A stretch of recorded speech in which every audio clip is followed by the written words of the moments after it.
Seja bem-vindo ao canal. Assista agora Jornal Breve, segunda, 7 de março de 2016.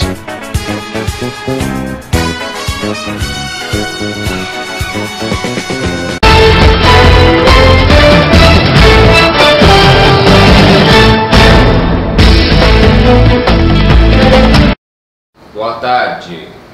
PF divulga relatório sobre a condução de Lula para prestar depoimento. A Polícia Federal enviou ao relatório ao juiz Sérgio Moro, detalhando como foi a chegada dos agentes que conduziram o ex-presidente Lula para depor na sexta-feira, dia 4. O delegado que liderou a operação afirmou que, ao ser informado de que não poderia dar depoimento em casa, Lula disse que só sairia algemado.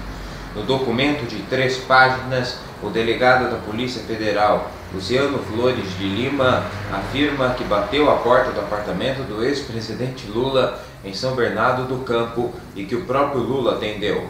O delegado que chefiou a equipe de policiais disse que informou ao ex-presidente que estava de posse de um mandado de busca e apreensão para cumprir naquela residência e a entrada de todos foi autorizada por Lula. O delegado entregou uma cópia do documento de busca e apreensão e aguardou que o ex-presidente lesse o conteúdo. Em seguida, Luciano disse a Lula que eles deveriam sair o mais rápido possível daquele local para que o ex-presidente prestasse declarações, a fim de que a saída do prédio fosse feita antes da chegada de repórteres e pessoas que pudessem fotografar ou filmar o deslocamento. Lula então disse que não sairia a menos que fosse algemado e que se o delegado quisesse colher o depoimento dele, teria de ser ali mesmo. O delegado Luciano Flores respondeu que não seria possível fazer a audiência naquele local por questões de segurança, pois tão logo alguém tomasse conhecimento, a notícia seria divulgada e poderiam acontecer manifestações e atos de violência. Segundo o delegado, Lula foi informado de que para o depoimento já estava preparado o salão presidencial anexo ao aeroporto de Congonhas, um local seguro, discreto e longe de eventuais manifestações. No documento, o delegado Luciano Flores disse que informou ao ex-presidente que, caso ele se recusasse a acompanhar a Polícia Federal naquele momento no aeroporto de Congonhas, teria que dar cumprimento ao mandado de condução coercitiva que estava portando, momento em que deu ciência de tal mandado. O ex-presidente Lula pediu ao chefe de sua segurança que ligasse para o seu advogado Roberto Teixeira, momento em que o informou que a Polícia Federal estava querendo levá-lo para o aeroporto de Congonhas para ouvi-lo. Disse ainda que havia o mandado de condução coercitiva. Logo depois de ouvir as orientações do advogado, Lula disse que iria trocar de roupa e acompanharia a Polícia Federal para prestar as declarações. Defesa de Lula rebate nota do Ministério Público Federal e critica a condução coercitiva. A defesa do ex-presidente Lula divulgou neste domingo uma nota na qual repudia as declarações da força-tarefa do Ministério Público Federal, feitas no dia anterior. Para os advogados de Lula, as declarações dos procuradores são uma desesperada tentativa de legitimar a arbitrária condução coercitiva do ex-presidente na sexta-feira. De acordo com a nota dos advogados Roberto Teixeira e Cristiano Zanin Martins, publicada no site do Instituto Lula, a condução coercitiva é uma medida que cerceia a liberdade de ir e vir e jamais poderia ter sido requerido ou autorizada nos termos em que se deu.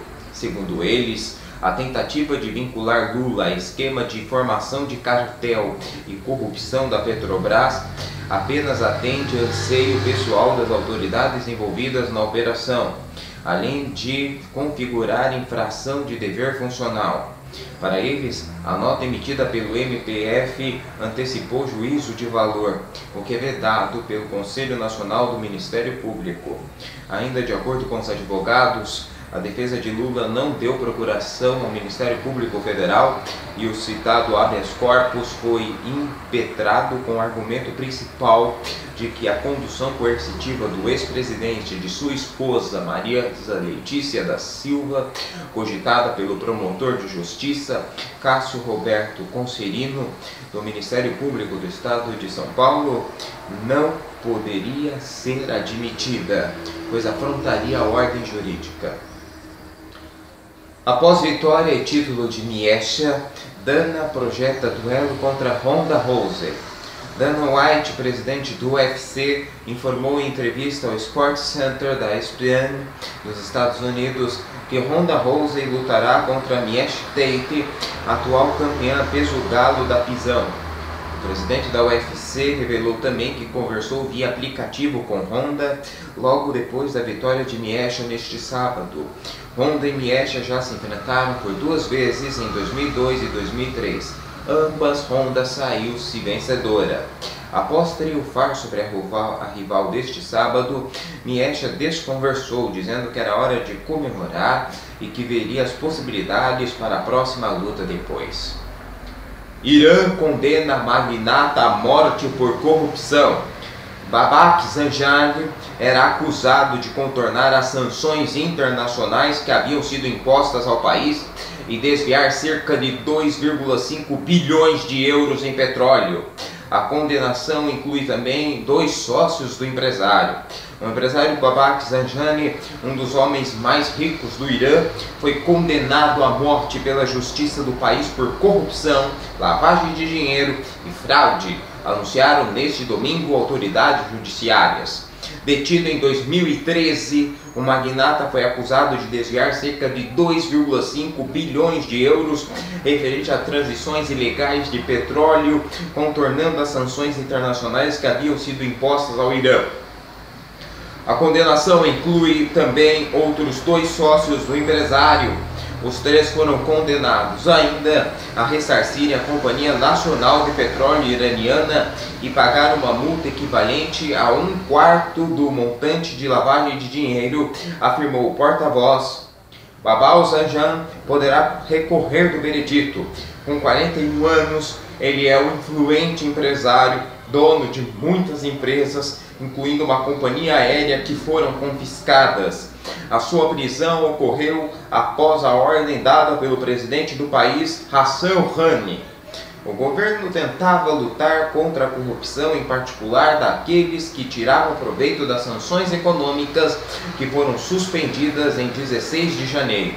O julgamento, que durou vários meses e foi realizado em público, num procedimento raro, o empresário explicou que, sob o governo do ex-presidente conservador Mahmoud Ahmadinejad, o Ministério do Petróleo pediu a sua ajuda para repatriar o dinheiro do petróleo vendido no exterior. Luto no mundo da internet.